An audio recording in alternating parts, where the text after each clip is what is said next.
మరణాత జీవాహారమును ఈ అనుదిన ఆధ్యాత్మిక కార్యక్రమమునకు మీకు మా ప్రేమపూర్వక ఆహ్వానము తెలుపుచూ ఉన్నాము. క్రైస్తవ విశ్వాసము మనిషిని రూపాంతరపరుస్తుంది, కఠిన హృదయుని సాత్వికునిగా మార్చుతుంది, ద్వేషమే నిండి ఉన్న హృదయములో ప్రేమను నింపుతూ ఉంది. కృత నిబంధనలో పౌలు చేత వ్రాయబడిన పత్రికలో ఫిలోమోను అను ఒక గనుడు ఉన్నాడు. గనుడని చెప్పడానికి గల కారణం ఏమిటంటే, కొందరు చరిత్రకారులు చెప్పుచున్న దాన్ని బట్టి అతడు ధనవంతుడై ఉన్నాడు, సమాజంలో ఘనతను కలిగిన వానిగా ఉన్నాడు. ఈ ఫిలోమోనుతో స్నేహము కలిగి ఉన్న పౌలు, సోదరునిగా ఫిలోమోనుని భావించిన పౌలు ఒక పత్రికను వ్రాయిచ్చు ఉన్నాడు. ఆ పత్రికలో ప్రధానమైన ఉద్దేశం ఏమై ఉన్నది అంటే, ఫిలోమోను దగ్గర దాసుడుగా ఉన్నాడు ఒనేసిము అను ఒక వ్యక్తి. పూర్వకాలమందు బానిసత్వమును మనము చూచుచూ ఉన్నాము. ఈ బానిస స్థితిలో మనుషులైన వారు మగ్గిపోయేవారు.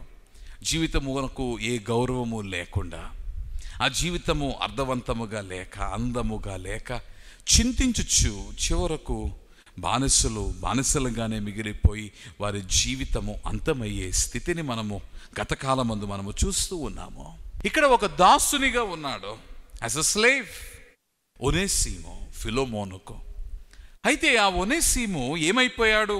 దేవునిలోనికి వచ్చిన తర్వాత పౌలు ఒనేసిమును తన కుమారునిగా భావించాడు, తన కుమారుడిని సంబోధించాడు. తన కుమారుడిని సంబోధించి ఈ పత్రికను రాస్తూ ఉన్నాడు. నీవు గమనించినప్పుడు క్రీస్తు యేసు మనలను రక్షించుటకు వచ్చినప్పుడు ఆయన ఒక బంధువుగా వచ్చాడు. మనందరికీ కుమారునిగా ఆయన జన్మించాడు. ఆయన మనలను దేవునికి కుమారులుగా చేశాడు. అందుకని గలతీ పత్రికలో నీవు చూచినప్పుడు 4వ అధ్యాయము 4వ వచనం నుండి 7వ వచనం ఆఖరకు వచ్చేసరికి, నీవిక దాసుడవు కావు, నీవు కుమారుడవు. క్రీస్తు యేసు వలన నీవు నేను దేవునికి కుమారులమై ఉన్నాము. ఎలాగో మనము దేవునితో ఒక బంధములోనికి నడిపింపబడ్డామో, లోకములో కూడా క్రీస్తు యేసునందలి మనము కలిగిన విశ్వాసమును బట్టి క్రీస్తు యేసును కలిగిన వారితో బంధమును కలిగిన వారముగా ఉన్నాము. అందుకనే ఒకప్పుడు బానిసగా ఉన్నాడు ఒనేసిము. కానీ ఎప్పుడైతే ఈ పత్రికను పౌలు రాసి ఉన్నాడో, తదుపరి బానిస దాసుడు సోదరుడైపోయాడు. The rank was changed. తన స్థితి మారిపోయింది. He's no more a slave, now he's a brother. సోదరుడైపోయాడు.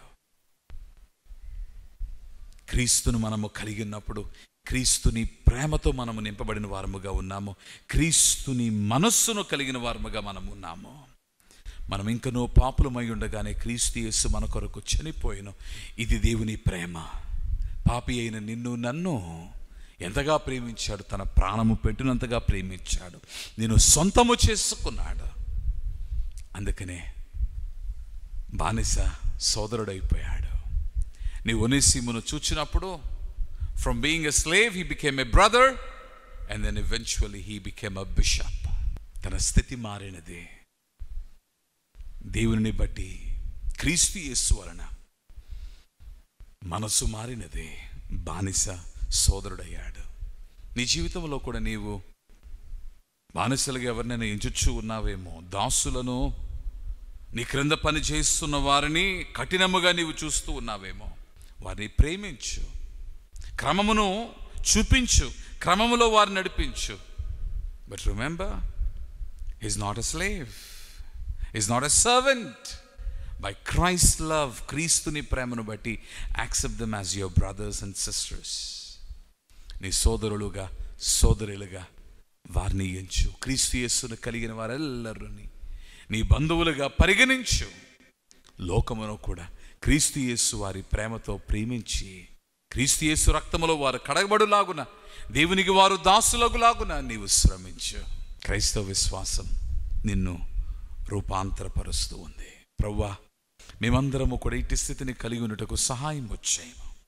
లోకములో ఎవరిని కూడా తక్కువగా ఎంచక అందరినీ సమానముగా ఎంచగలిగిన స్థితిని మాకు దయచేయము.